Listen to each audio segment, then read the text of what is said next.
నేను ఫేక్ అవ్వడానికి ఫేక్ అయి ఉంటే నేను ఇండియా ముందుకే వచ్చి రాసుకున్న కథ కూడా ఉంది నా దగ్గర అని చెప్పాను. మీరు చూస్తామన్నాడు. అసలు ఎలా చనిపోయాము, అసలు మనం దేనికోసం పుట్టామని అడిగాను.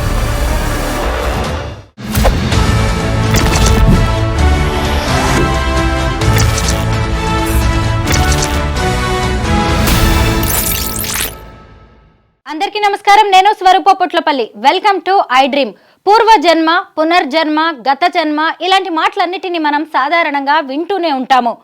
తాను గత జన్మలో నాగరాణినని, తనకి గతం గుర్తొస్తుందని చాలా కాలంగా హైదరాబాద్కు చెందిన భవిత అనే అమ్మాయి చెబుతూ ఉండడం వైరల్గా మారింది. ఇదిగోండి, ఇక్కడ వీడియోలో కనిపిస్తున్న అమ్మాయే భవిత. ఇక్కడ కనిపిస్తున్న ఆవిడ భవిత తల్లి సుభాషిణి గారు. వీరిద్దరిని నేను గతంలోనే ఇంటర్వ్యూ చేశాను. వారు చెప్తున్న విషయాలకు సంబంధించి నాకున్న డౌట్స్ అన్నిటిని కూడా క్లియర్ చేసుకునే ప్రయత్నం నేను ఆ ఇంటర్వ్యూలో చేశాను.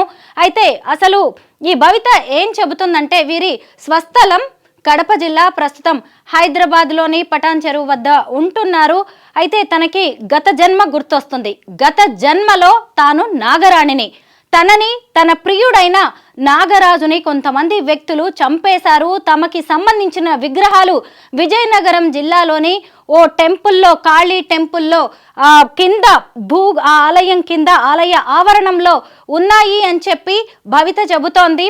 ఆ విగ్రహాలన్నిటినీ బయటకు తీసి, వాటితో పాటు ఉన్న శివలింగాన్ని కూడా బయటకు తీసి పూజలు చేస్తే తమ ఆత్మలు శాంతిస్తాయని భవిత చెప్పడం జరుగుతోంది.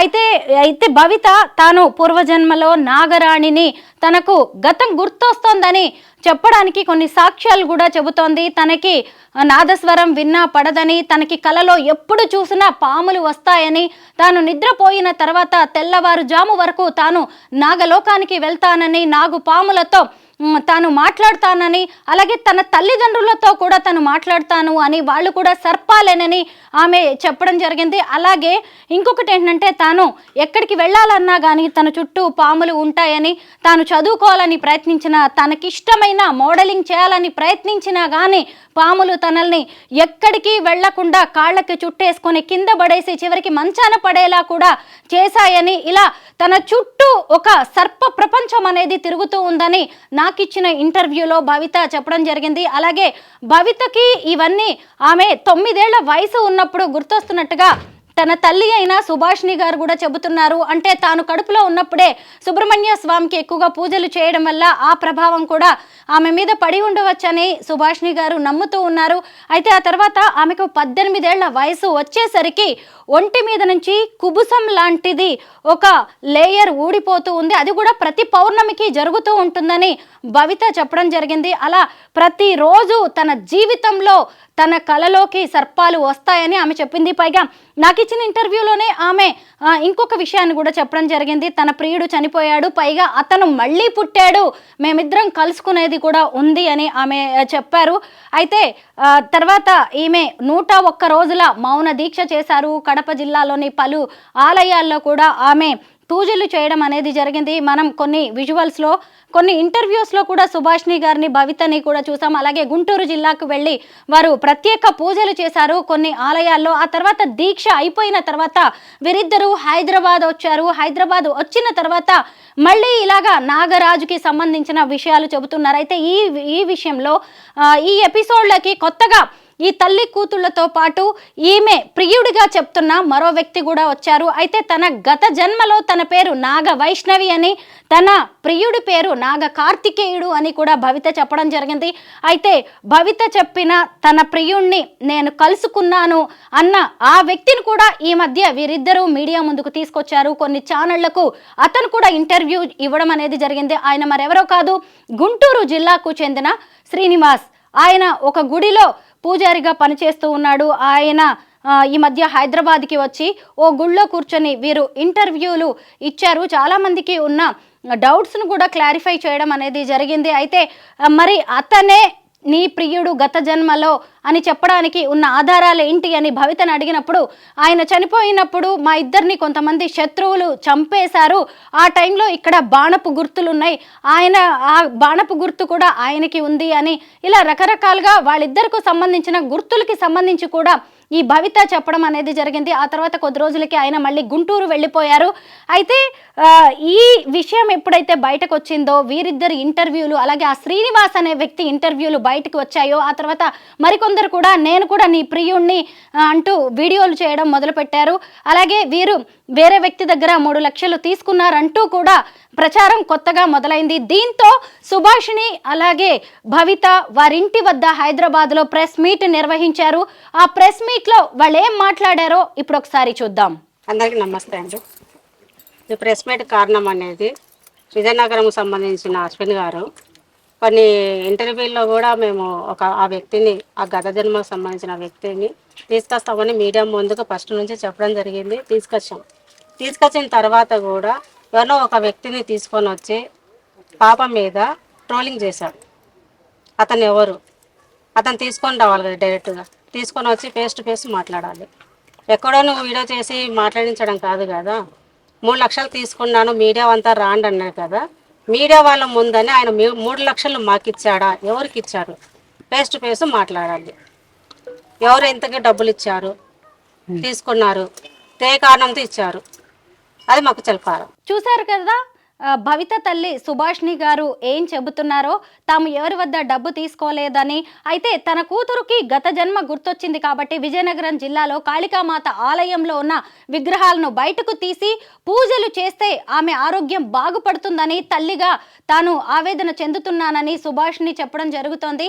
అయితే అక్కడికి వచ్చిన కొంతమంది మీడియా ప్రతినిధులు మరి ఈ మధ్య కాలంలో మీరిద్దరు ఉన్నది సరిపోనట్టుగా ఇంకో కొత్త వ్యక్తిని తీసుకొచ్చారు కదా, ఈ రోజు ప్రెస్ మీట్కి ఆ శ్రీనివాస్ అనే వ్యక్తి ఎందుకు రాలేదు అని ప్రశ్నించగా ఆయన గుంటూరులో పూజల్లో బిజీగా ఉన్నారు, అందుకే ఆయన రాలేకపోయారని వారు చెప్పారు. మరి అయితే కనీసం ఫోన్లోనైనా అతనితో మాట్లాడించండి అని మీడియా ప్రతినిధులు డిమాండ్ చేస్తే అప్పటికప్పుడు ఫోన్ కాల్ అతనికి చేసి సుభాష్ని ఆయనతో మాట్లాడించే ప్రయత్నం చేశారు.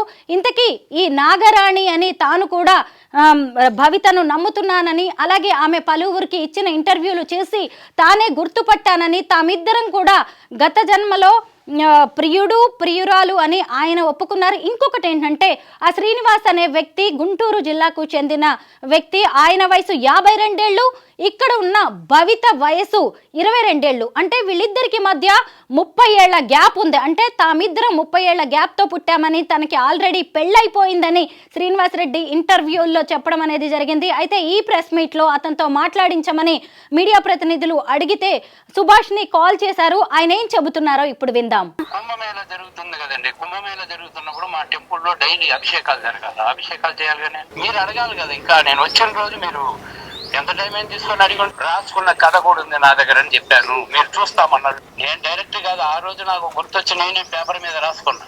నేను ఫేక్ అవ్వడానికి ఫేక్ అయి ఉంటే నేను మీడియా ముందుకే వచ్చి పశువుగా మారుతుంది శరీరం అని ఎంతో మందికి వాళ్ళ అమ్మగారు ఫోన్ చేశారు.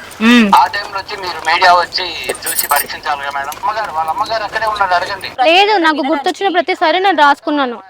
మీడియా పిచ్చోళ్ళని ఎవరు అనట్లేదు, ప్రూఫ్స్ కావాలి కదా. మీడియానే ఎప్పటికీ థియరీలు వర్కౌట్ అవ్వవు, ఎవిడెన్స్ అవసరం. ఇది తెలుసో తెలియదు, ఎవిడెన్స్ ఉంటేనే ఎవరైనా ఏదైనా నమ్ముతారు. ఇప్పుడు ఎవిడెన్స్ ఉండడానికి 30 సంవత్సరాలకు 50 సంవత్సరాలకు చనిపోయి మా ఇంట్లో అది నా భర్త అది నా పిల్లలు ఆ ఊరు నాది అని చెప్పగలుగుతుంది. ఎప్పుడు కొన్ని వేల లక్షల సంవత్సరాల కిందట చనిపోయిన వ్యక్తి పుట్టినప్పుడు ఎన్నో సంవత్సరాలు భూమి కిందికి మిందికి పడుతుంది. పడిన తర్వాత గత జన్మ గుర్తొస్తుంది అని చెప్పి మీరు చెబుతున్నారు కదా, అసలు మీ కుటుంబ సభ్యులు మీ మాటలు నమ్ముతున్నారా అని మీడియా రిప్రజెంటేటివ్స్ అడిగితే చాలా వీళ్ళ దగ్గర నుంచి సరైన సమాధానం రాలేదనే చెప్పాలి. ముఖ్యంగా భవిత తండ్రి ఎక్కడ, మీ భర్త ఎక్కడా అని అడిగితే కూడా ఆమె చాలాసేపు మౌనంగా ఉన్నారు. కనీసం ఫోన్ చేసైనా మాట్లాడించండి అన్నా కానీ వారి దగ్గర నుంచి ఎలాంటి సమాధానం రాలేదు. ముఖ్యంగా అందరూ కూడా ఒక్కటే మాట అన్నారు, మీ హస్బెండ్ మీ కుటుంబ సభ్యులే నమ్మనప్పుడు మమ్మల్ని అందరినీ ఎలా నమ్మించాలని చూస్తున్నారు అని చెప్పి సుభాష్ని అలాగే భవితను అడగడం జరిగింది. అలాగే భవితకు సంబంధించి సంబంధించి నువ్వేం చదువుకున్నావు అంటే నేను 5th or 6th వరకే చదువుకున్నాను, సరిగ్గా రాయడం చదవడం కూడా రాదు అని చెప్పి భవిత చెబుతూ ఉంది. అయితే ఇప్పుడు తన కుటుంబానికి సంబంధించి మీడియా ప్రతినిధులు అడిగిన ప్రశ్నలకు వీరి దగ్గర నుంచి వచ్చిన రెస్పాన్స్ ఏంటో చూడండి.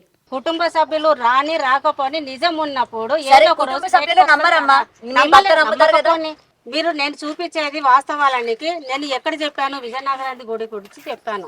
అది వెలికి తీయాలండి, మా ఫ్యామిలీకి ఎఫెక్ట్ కొడుతుంది, పాపకు కూడా ప్రాబ్లం అవుతుందండి. అది తీస్తే గనక మా కాడికి కంప్లీట్ అవుతుంది, పాప లైఫ్ ఇంజక్షన్ వేసి చంపేయమని చెప్పారు నా కుటుంబ సభ్యులు. మరి నిజాన్ని నేను బయటకు పోరాడుతున్నా, నేను నా బిడ్డ కోసం నేను పోరాడుతున్నా.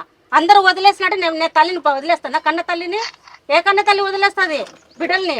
ఇప్పుడు మీరైనా వదిలేస్తారా మీ తల్లిని? తన భర్త తన కూతురు ఇలా గత జన్మ గురించి మాట్లాడుతుంటే ఇంజెక్షన్స్ ఇచ్చి చంపేయమని చెప్పాడని, అందుకే తాను దూరంగా ఉంటున్నానని, తన బిడ్డ కోసం తాను ప్రయత్నిస్తున్నానని సుభాషిణి చెబుతున్నారు. అయితే మొత్తం మీద అక్కడికి వచ్చిన మీడియా ప్రతినిధులు రకరకాల ప్రశ్నలు వీరిని వేయడం జరిగింది. అయితే చాలా వాటికి వారి దగ్గర సరైన సమాధానం లేదు. ముఖ్యంగా ఈ భవితకి సంబంధించి కూడా వారు కొంతమంది అయితే పర్సనల్గా ఇంటర్వ్యూ చేయడం జరిగింది. అసలు నాగమణి అంటే ఏంటి, నాగబంధనం అంటే ఏంటి, అసలు ఈ నాగ కార్తికేయుడు నిజమేనా, మీరందరూ కలిసి ఎందుకు ఇలా ఒక డ్రామా ఆడుతున్నారు అంటే అడిగిన ప్రశ్నలకు కూడా వీరి దగ్గర నుంచి సరైన సమాధానాలు రాలేదు. పాతాళ లోకంలో ఉంటుంది, లోకం కింద మన భూమి కింద ఉంటుంది. నేను బుక్కులేం చదవను, తర్వాత సినిమాలు కానీ ఇవన్నీ చూడట్లేదు కూడా. వచ్చిన తర్వాత నేను అవి చూసుకుంటూనే ఉన్నాను. అంటే కనుక ఏమైనా చదువుకోవాలని ట్రై చేస్తాను. 9 years నుంచి అక్క ఇదంతా నేను డ్రైవర్ సార్ పన్నాక 1 year నుంచి మీరు అంత ముందు మీరు ఎందుకు వచ్చారు, మీరు రాలేదు ఎందుకుంటున్నారంటే, మేము ఆ విజయనగరం టెంపుల్ గురించి వాళ్ళతో మేము మాట్లాడితే ఆయన రెస్పాన్స్ అవ్వలేదు. రెస్పాన్స్ అవ్వకపోయేసరికి నాకు పాప వాళ్ళతో కూడా మేము చెప్పించాము, యాగరెడ్డి గారితో కూడా చెప్పించాము, పాపకి ఇబ్బంది అవుతుంది, ఒక్కసారి వాళ్ళతో మాట్లాడండి వెళ్దాం అంటే వాళ్ళ భార్య లేపుతుంది, లేదంటే వాళ్ళ కొడుకులు ఫోన్ లిఫ్ట్ చేస్తున్నారు అన్నాడు. నేను కూడా ఫోన్ చేసినప్పుడు వాళ్ళ నాన్న మాట్లాడలేదు, వాళ్ళ కొడుకే మాట్లాడినాడు. మా నాన్నగారికి ఇష్టం లేదండి తీయడానికి అన్నాడు. ఆ రికార్డింగ్ నా దగ్గర ఉంది. వాళ్ళ కొడుకే మాట్లాడినాడు, వాళ్ళ నాన్న మాట్లాడలేదు. నేను ప్రసాద్ గారితో కూడా నేను మాట్లాడించిన, ప్రసాద్ గారితో మాట్లాడించినప్పుడు కూడా ఆయన మాట్లాడలేదండి. ఆయన కనుక ఫోన్ చేస్తే కనుక మాకు ఫోన్ ఇవ్వద్దండి, ఆవిడతో మాట్లాడతా అని చెప్పాడు. అవన్నీ నా దగ్గర ఉన్నాయి, నేను తీసుకొని పోతా విజయనగరానికి. నేను విజయనగరం టెంపుల్లో విగ్రహాలు లేకపోతే కనుక మీరు మమ్మల్ని ఏ పరీక్షించుకుంటారో, ఏ శిక్ష వేస్తారో వేయండి అని చెప్తున్నాను నేను ప్రతి ఒక్కరికి.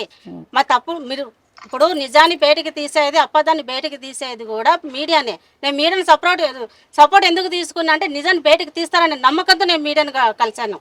అంతేకాని నేను మోసం చేస్తున్నా, జనాలతో నేను సొమ్ము తీసుకుంటున్నా, ఇంకొకరి దగ్గర నేను మోసం చేసుకొని దాచుకుంటున్నా కాదు. ఏదో కొంతమంది అంటున్నారు కదా, ఒక్కొక్కరి మగపిల్లలకి పెళ్ళిళ్ళు కాకుంటే వాళ్ళకు పరిహారం చేస్తుందని. నా ఇంటికి ఎవరు క్యూ కడుతున్నారు చూపించండి. మీడియా నమ్ముకొని వచ్చిన నేను మీడియా ముందుకు ఎందుకు వచ్చిన, మీడియా వాస్తవాలు బయటకు తీస్తుందని. నా దగ్గర తప్పు ఉంటే కనుక మీడియా ముందని ఏ శిక్ష వేస్తారో వెయ్యండి. గవర్నమెంట్తోనే నేను ముందు వెళ్ళడానికి తీయడానికి నేను సిద్ధంగా ఉండా. గత 10 నెలలుగా భవిత అలాగే సుభాషిణి ఈ గత జన్మ గురించి, అలాగే నాగరాణి, నాగ ప్రపంచం గురించి, నాగలోకం గురించి, నాగమణి గురించి అనేక ఇంటర్వ్యూల్లో అనేక స్టూడియోలకు వెళ్ళి మాట్లాడడం అనేది జరిగింది. మొత్తం మీద వీరు కొన్ని విషయాలు చెబుతున్నా, అయితే వీరు చెప్పిన దాంట్లో నిజం ఎంత అబద్ధం ఎంత అనేది ఇంటర్వ్యూలు చూస్తున్న మీ అందరికీ తెలుసు, వీళ్ళని దగ్గర నుంచి చూస్తున్న మీడియా ప్రతినిధులకు కూడా అర్థమవుతూనే ఉంది. అయితే ఎవరికైనా గత జన్మ గుర్తొచ్చినా కానీ దానికి సంబంధించి డీల్ చేసే విధానం ఇది కాదు. అయితే తమకి ఆయన నాగరాణి ప్రియుడుగా చెబుతున్న శ్రీనివాస్ రెడ్డి చెప్పారని, త్వరలోనే ఆమరణ నిరాహార దీక్ష చేసి ప్రభుత్వం వరకు తమ సమస్యను తీసుకువెళ్తామని, ఆ గుళ్ళో ఉన్న విగ్రహాలను బయటకు తీస్తామని చెప్పి సుభాషిణి చెబుతున్నారు. మొత్తం మీద ఈ మధ్య కాలంలో అయితే వీరిద్దరూ చెబుతున్న విషయాలు సోషల్ మీడియాలో వైరల్గా మారాయి. నిజంగా నాగలోకం అనేది ఉంటుందా, నాగబంధం ఎలా ఉంటుంది, ముఖ్యంగా అసలు ఈ అమ్మాయి ఈ తల్లి ఎందుకు ఇలా చెప్తున్నారు, పైగా వీళ్ళిద్దరూ ఉన్నది సరిపోనట్టుగా 30 ఏళ్ల గ్యాప్తో నేను మళ్ళీ పుట్టాను అంటూ ఆమె ప్రియుణ్ణంటూ శ్రీనివాస్ అనే వ్యక్తి సీన్లోకి రావడం, ఇదంతా చూస్తే అందరికీ ఒక గందరగోళంగా అయితే ఉంది. అయితే వీళ్ళు త్వరలోనే విజయనగరం వెళ్తామని, అక్కడి నుంచి ఆ గుళ్ళోని విగ్రహాలను తీయిస్తామని, అదే తమ లక్ష్యమని, తాను తప్పు చేసినట్టుగా తేలితే లేదంటే అక్కడ మొత్తం తవ్విన తర్వాత విగ్రహాలు కనుక లభించకపోతే మీరే శిక్ష విధించినా కానీ తాను సిద్ధంగా ఉన్నానని సుభాష్ని సవాల్ విసురుతున్నారు. మొత్తం మీద వీరు చేస్తున్న హంగామా ఎక్కడికి చేరుతుందో, మరి శ్రీనివాస్ రెడ్డి ఆదేశాల మేరకు వీరు ఆమరణ నిరాహార దీక్ష చేస్తారా, నెక్స్ట్ వీరి స్టెప్ ఏంటి అనేది మాత్రం చూడాలి. మొత్తం మీద అసలు గత జన్మ, పూర్వజన్మ, పునర్జన్మ ఇవన్నీ ఉంటే గనక ఈమె చెప్తున్నది నిజమెంత? పైగా మీడియా ప్రతినిధులు అడిగిన కొన్ని ప్రశ్నలకే వీరు సరైన సమాధానాలు చెప్పలేకపోయారు. మొత్తం మీద ఇక మీదట ఈ ఎపిసోడ్లో, ఈ నాగరాణి ఎపిసోడ్లో ఏం జరగబోతుందో చూడాల్సి ఉంది. అయితే ఇంకొక వైపు ఇంకొందరు వ్యక్తులు కూడా నాగరాణి ప్రియుణ్ణి నేనే అంటూ వీళ్ళని సెటైరికల్గా ఇంకా అలాగే వేరువేరుగా రకరకాలుగా మాత్రం వీరితో టచ్లోకి రావడం జరుగుతుంది. ఏది ఏమైనా ఈ కథ ఇక్కడికే ముగుస్తుందా లేదంటే కొత్త మలుపు తీసుకుంటుందా అనేది మనం వేచి చూడాల్సిందే.